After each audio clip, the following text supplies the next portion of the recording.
Bonjour et bienvenue à cette capsule vidéo 7.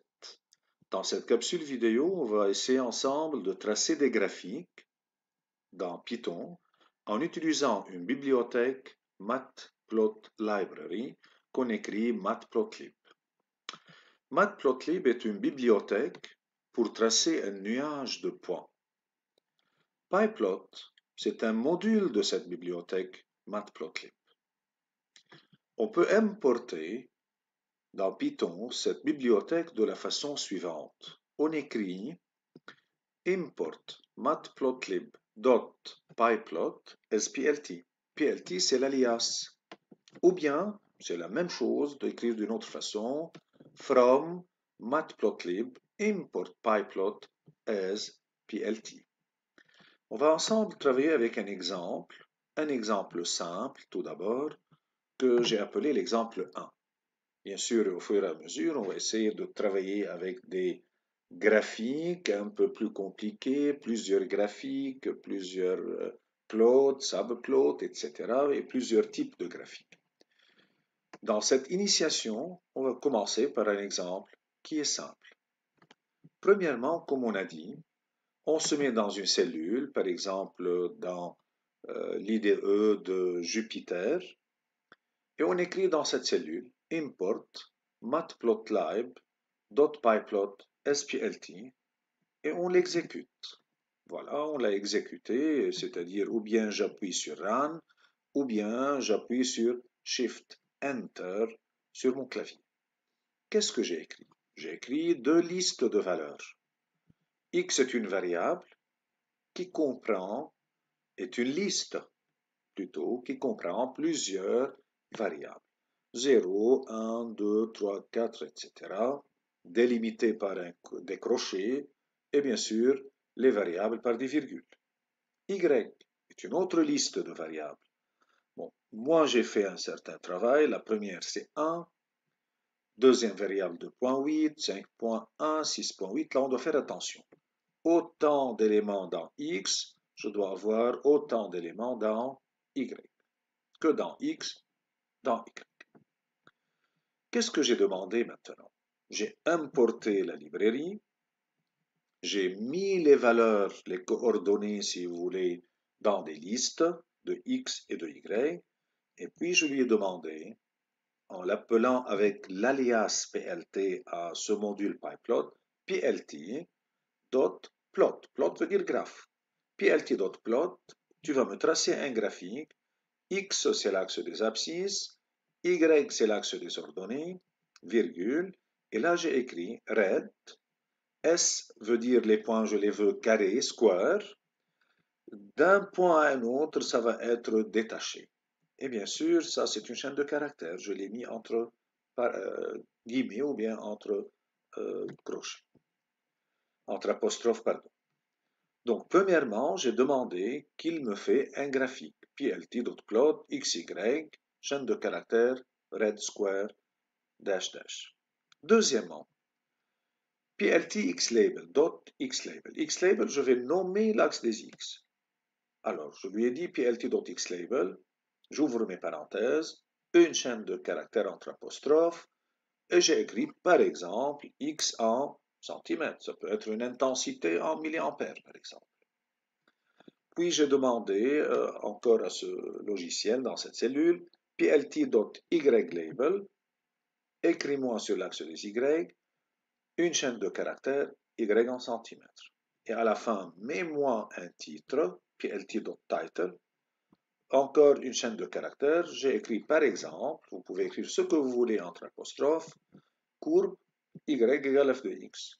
Eh bien oui, puis je demandais qu'il me fait une grille, et à la fin, pour qu'il me fasse voir ce que j'ai demandé, ce graphique, je suis obligé de lui mettre plt.show entre parenthèses. J'exécute, voilà ce que j'ai eu. J'ai eu plt.title, ici, y égale f de x. J'ai une grille, parce que j'ai demandé plt.grid. J'ai une grille. J'ai xlabel, qui est x en centimètres, ylabel, c'est Y en centimètres. Voilà. Les points sont des carrés rouges et reliés par des petits segments détachés. Voilà ma courbe que j'ai obtenue. Est-ce que je ne peux pas l'enjoliver? Mais bien sûr, je peux faire tout ce que je veux avec. Par exemple, lorsque j'ai écrit XY et je demandais que les points soient en rouge et des carrés, je peux ajouter virgule, marker size, que les carreaux, je les veux un peu plus grands. Par exemple, 14. Voilà, les carreaux sont devenus plus grands. Je peux ajouter mark F, si, marker F, si. Donc, font color à l'intérieur des carreaux, je le veux par exemple, disons, yellow. Voilà. Regardez un peu. Le bord de ces carrés, il est rouge, comme j'ai demandé. Les carreaux sont grands, marker size 14. Mark font color, c'est-à-dire à l'intérieur de ces carreaux, je veux une couleur qui est jaune. On peut travailler autant que je veux. Si je viens vers X en centimètres, le X label, je peux mettre la couleur que je veux, virgule. Donc, je me mets par exemple ici, je mets virgule, color, equal, j'ouvre mes apostrophes, une chaîne de caractères. Bon, je le veux en rouge, red. Je peux augmenter les fontes. X en centimètres, c'est trop petit. Je mets font size equal, par exemple, 14. Y en centimètres. Je peux faire la même chose. Disons color equal red. Je vais mettre les deux couleurs, bon, les mêmes, entre apostrophes, red. Voilà. Font size, la même chose, pour que ça soit un peu symétrique de part et d'autre, égal, comme j'ai demandé en haut, 14. J'exécute, bon, voilà. X est en centimètres en rouge, elle est devenue 14, Y en centimètres en rouge est de fonte 14. Le titre, je peux faire la même chose. Je peux mettre virgule, color, equal M, magenta. Vous allez me dire quelles sont les couleurs que Matplotlib connaît. Eh bien, vous pouvez rentrer, bien sûr, sur l'Internet, sur matplotlib.org, et vous pouvez voir un peu les couleurs qu'il reconnaît. Et bien sûr, il y a une grande liste pour mettre ces couleurs. Je vais mettre encore font size un peu plus grand. Disons égal à 18. Voilà, et voyons un peu, courbe égale f de x en magenta, y en centimètres, x en centimètres, etc. La grille qui est là, par défaut, elle est en gris. Bon, je veux changer sa couleur. Color equal, apostrophe, cyan. C. Voilà, la couleur de la grille a changé. Bon, je peux faire beaucoup de choses. Je peux, par exemple, si vous voulez, mettre un texte à l'intérieur de cette courbe. Encore, c'est simple. PLT. Je demande à monsieur Pyplot, qui est un module, si vous voulez, dans cette bibliothèque. PLT.text. Voilà. J'ouvre ma parenthèse. Où je veux mettre le texte? Je dois lui mettre X et Y du début de ce texte. Par exemple, en 1, en 14. Je veux qu'il commence en ce point-là. Alors, je lui mets 1, virgule, 14, virgule. Et quel est le texte que je vais mettre? Bon, c'est une chaîne de caractères. J'écris par exemple, c'est une droite. Voilà, j'exécute. Et il m'a écrit droite. Oui, vous avez remarqué, droite, elle est en noir. Bien sûr, je peux la changer. Et je peux changer la taille. Je peux mettre, par exemple, voilà, color equal, bon, red encore, pourquoi pas, ou bien yellow, parce que c'est un peu de la même façon que les points. Et je peux augmenter sa taille, font size. Font size equal 14. Vous voyez, elle n'est pas visible. Bon, ça va. On a choisi une couleur. Je peux encore mettre une annotation. Bon, annotation, oui. Regardez, PLT.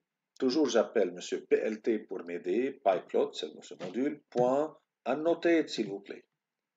Annotate.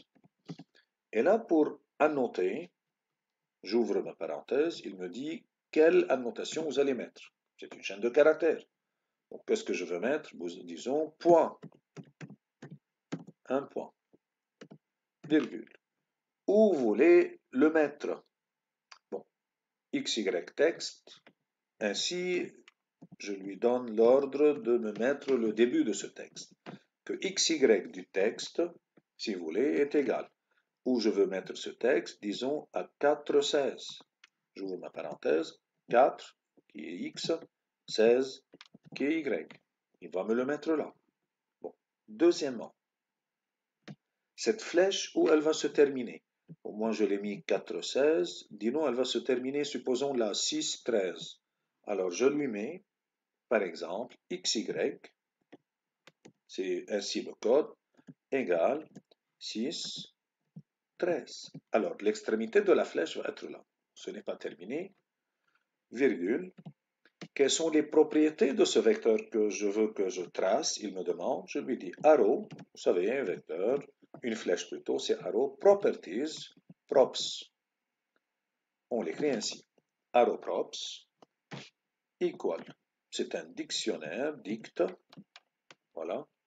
J'ouvre ma parenthèse.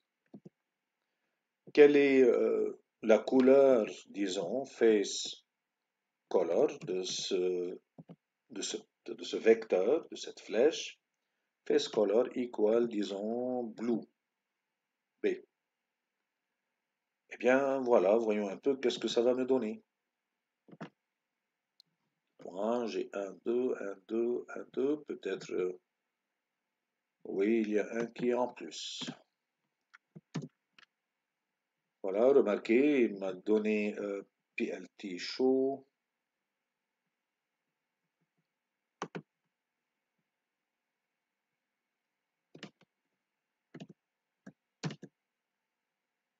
Hop, hop, hop, hop, où est la faute ici? Dict face color. Terminé, le dictionnaire. Ouais. On a une gaffe ici. Eh bien, essayons de mettre blue complètement pour voir. Et voilà. Et bien voilà. Donc la flèche, là, il ne faut pas mettre B, juste l'alias, il faut mettre toute la couleur, complètement, le nom de la couleur. Regardez un peu, là où c'est écrit un peu, l'annotation point. Elle est écrite là, elle commence là où j'ai mis XY texte 4,16. Le bout de la flèche, c'est terminé à 6,13. Si la flèche est longue, bon, je peux ajouter ici, virgule, shrink, INK, égale, je veux raccourcir par exemple 10%. Je mets 0,1, 0,10. J'exécute, voilà, vous avez remarqué, la flèche est devenue 10% plus courte. Elle a été raccourcie par là. Bon, je peux l'enlever. Bon, mais essayons 0,5 pour que vous voyez un peu les choses. Voilà, la flèche est devenue plus petite, mais elle se raccourcit à partir du texte. Je peux enlever ça. Bon, mettons 0,05. Laissons que ça soit toujours devant vous. Voilà une flèche. J'ai fait une annotation. Je peux ajouter une légende. Je peux ajouter tout ce que je veux. Je peux mettre les axes, pas de 0 à 9. Par défaut, lui, il les a choisis. Je peux commencer par moins 2 jusqu'à 10, de Y de moins 5 jusqu'à 20, etc. Avec plt.access. On peut faire tout ça. Comme je peux changer le style de ce graphique, voilà une petite méthode intéressante pour enjoliver, si vous voulez. Je peux mettre là plt, j'appelle pyplot, dot style, dot use. Bon, là, il y a des styles, si vous voulez, natifs à l'intérieur. J'ouvre ma parenthèse, apostrophe pour mettre une chaîne de caractères, JJ, PLOT, GG plot, plutôt gray. Voyons qu'est-ce que ça va me donner. Regardez comment c'est devenu. Voilà, c'est devenu grise. Il y a plusieurs types. Pour en savoir, vous pouvez rentrer sur style.available dans matplotlib.org si vous voulez, sur Internet. Je vais juste essayer un autre type, dark background, dark underscore background. Voyons qu'est-ce que ça va me donner. Oui, regardez, c'est un peu noir, le fond est noir. Je peux agrandir ce que j'ai devant moi avec CTRL plus ou bien CTRL moins. Voilà, j'ai fait CTRL plus plutôt. Voilà, j'ai une figure que j'ai mis une annotation ici, le début du texte en ce point, l'extrémité de la flèche là. J'ai mis un texte qui est ici, X label, Y label, une grille en couleur. J'ai choisi les marqueurs, leur size, leur font, etc. Bon, pour aujourd'hui, on s'arrête là. Merci et à bientôt.